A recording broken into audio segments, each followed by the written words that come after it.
Here is your ship, the USS Guadalcanal, fresh out of the Kaiser yards, equipped stem to stern with the products of American ingenuity, turned out by your hands. Electronic devices, radar, submarine detectors, Wildcats and Avengers, guns and shells, the 1,001 items that in the hands of American boys make a fighting American ship. All under the command of Captain Dan Gallery, USN, a pioneer of naval aviation. On May 15, 1944, a task group of the Atlantic Fleet heads out to sea with orders to operate against submarines to the west of the Cape Verde Islands. The group comprises the USS Guadalcanal and her 5 destroyer escorts, the Pillsbury, the Chatelaine, the Pope, the Flaherty, and the Jenks. At the departure conference, Captain Gallery and the destroyer skippers decide upon a daring plan of action. If, during this cruise, they can bring a sub to bay, they will not attempt to sink her as soon as she surfaces. Instead, they will spray her with small stuff, put crews over the side in small boats, and attempt to board and capture her. Daring, did we say? Fantastic is the word for boarding a wounded U-boat on the high seas. But the prize would be priceless. Naval intelligence could use a completely equipped enemy vessel. So during the voyage, prize crews were trained and rehearsed for this bold hope. Here's the hand-picked boarding party of the Guadalcanal. Let's meet some of them. Chief Photographer Clifford Werla. His job will be to get inside the sub, take pictures of all installations in case she cannot be kept afloat. Chief Pharmacist Raymond Jackson, Fredericksburg, Virginia. He served 10 years in the Navy. Lieutenant J.G. Milo Keck, a veteran sea dog with 25 years naval experience. Ensign Fred Middaugh, an electrician's mate first class William Stein. Stein, a crack electrician, will assist Ensign Middaugh in the job of checking the batteries and all operating motors of the enemy vessel. Ensign James Griffin and machinist mate second class Walter Waller. Ensign Griffin will check the sub's diesel engines. Waller is to be engineer of the party's whaleboat. In command of the boarding and salvage party is Commander Earl Trocino, engineering officer of Guadalcanal. Over on the USS Pillsbury, a similar party is being trained by Lieutenant Albert David. On June 4th, 1944, the task group is searching for a sub reported 150 miles off the coast of French West Africa, when suddenly at 11:10... Frenchie to Blue Jay, I have a possible sound contact. Nothing startling for the moment. Possible sound contacts are made every day, but a flash... This is a remarkable example of aircraft actually directing the attack of a surface vessel on a U-boat. At 11:21, the destroyer makes a depth charge attack.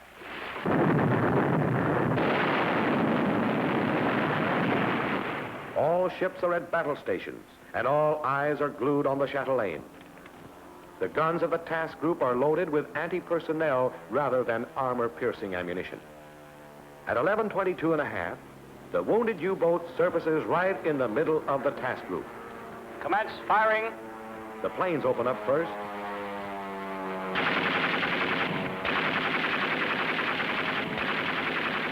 Now the brawl really begins. Go right on, lad.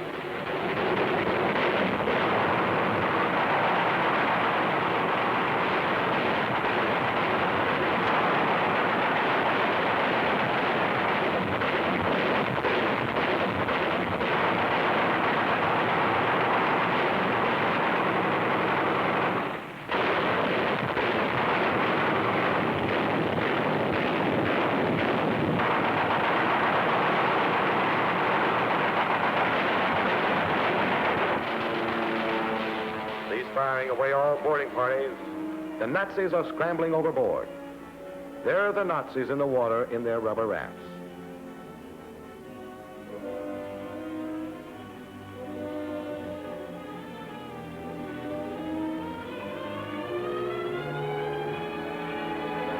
but there may be more on board ready for business. Away all boarding parties.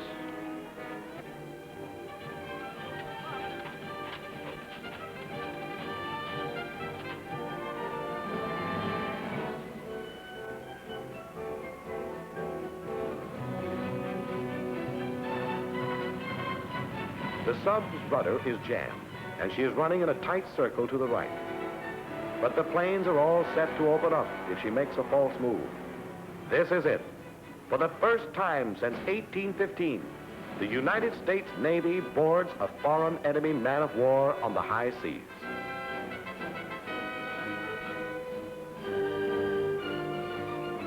The first boarding party has swarmed aboard. Only one dead Nazi on deck. There may be live ones below. But our lads tumble down the hatch and find to their amazement that the U-505 is all theirs. All theirs, that is, if she doesn't sink or blow up. Here comes the Pillsbury making knots, and there's a second whaleboat with a boarding party from the Guadalcanal. The Nazis have done a hurried, frantic job of scuttling. A solid 8-inch stream of water is pouring through an open strainer. But Lieutenant David and his boys find the cover, slap it back in place, and secure it just in time. A few minutes more, and it would have been too late. The inrush of water is checked. Each man has a different job to do, has rehearsed it for months. And now that the chips are down, they come through. The ship is thoroughly searched. But she's still running wild, and the Pillsbury and more boarders are chasing her. Finally, the Pillsbury orders, "Stop sub's engines." But when the prize crew complies, the sub sinks so alarmingly that they throw the switches to full speed ahead, and the chase begins all over again. Meanwhile, the Chatelaine is busy rescuing some very wet members of the master race. Amazingly, all but one are saved and brought on board the Chatelaine.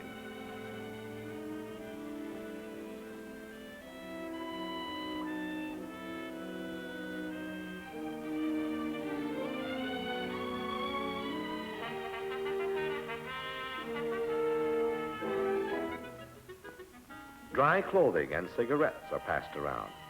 The tradition of the sea is honorably and punctiliously respected. These men are the cream of the German Navy. They just can't believe that their ship has been captured, and by members of a decadent democracy. At last, the Pillsbury comes alongside and passes a line to the boarding party. A neat bit of seamanship. But watch out, that sub is still as dangerous as a wounded shark. She swings into the Pillsbury, and her bow flippers rip a long underwater gash in the DE's thin plates, flooding two main compartments clear up to the waterline.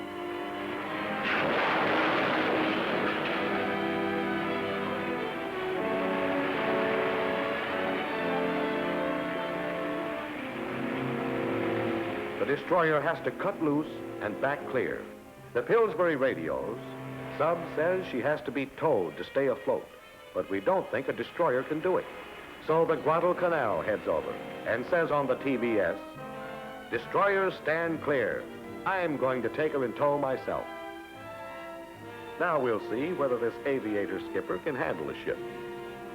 It's a ticklish job hooking a flat top to a sinking sub on the high seas and in the middle of the Atlantic U-boat lanes.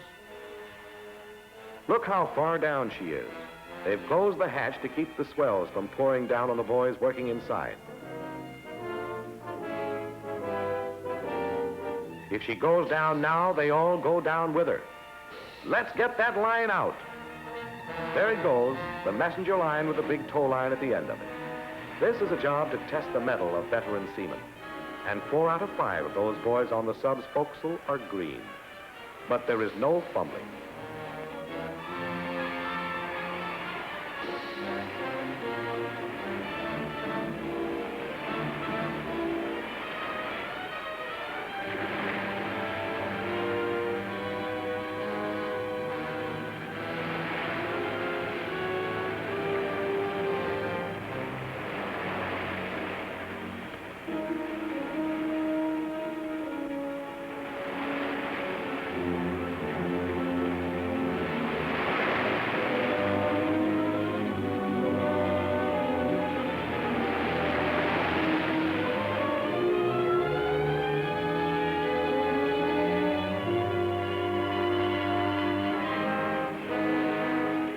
line is made fast, and the anxious skipper heaves a sigh of relief as the sub makes way and rises in the water.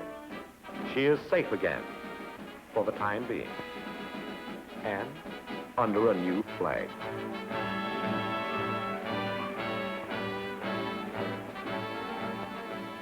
The task group forms up and on orders from the Navy Department heads for Bermuda, a grueling 2,500-mile haul with a riddled, waterlogged U-boat in tow.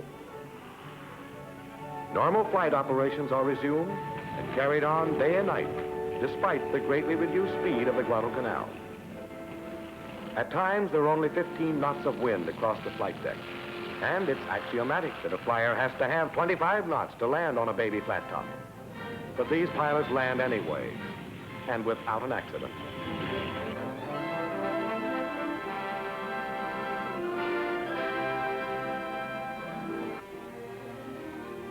The prisoners are transferred from the overcrowded destroyer to the carrier. The one in the stretcher is Oberleutnant Jerzy Herrlang, captain of the U-505. The first man out of the conning tower, he was instantly blown overboard by a shell.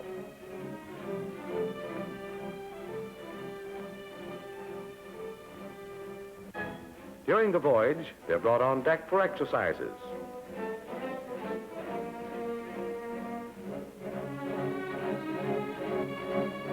And a thorough salt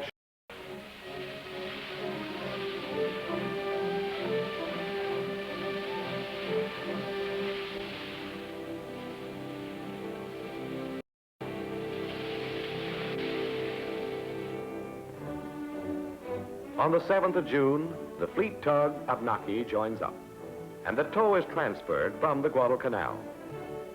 Now comes the most anxious moment of the cruise. As she loses way, Junior, as the crew have christened the sub, sinks lower and lower in the water. The salvage party works desperately to take all movable weights out of the U-boat. Then, as the transfer is completed and the Abnaki gets underway, the clutches on the sub's engines are released, and her propellers recharge her batteries. With power aboard, her pumps work once more, and her tanks are blown out. Now she rides again at full surface trim.